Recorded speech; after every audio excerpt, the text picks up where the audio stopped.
रहे जी कारी यही मुक गई सारा कुछ। कहते हैं किसी नेक माऊ का पुत्र ते नेक प्यू का पुत्र। तू सिर्फ इतना कर छोड़े हो कारी कि शकम तक मैं टाइम चाह देवे होवे या कुछ दिन थे फिर इतनी जल्दी तो दा है कब्जा भी तो जड़े मकान बेच के छोड़ देना जो भी आखते के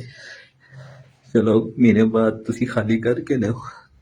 मैं जदों ये मकान के दया उते किराएदार रहिंदे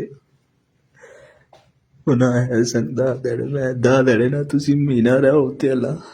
जिस टाइम तक तुसी आओ वैसे मैं तले कोई काम भी ना करवांदा ते ना शिफ्ट होने आ लेकिन कारी तो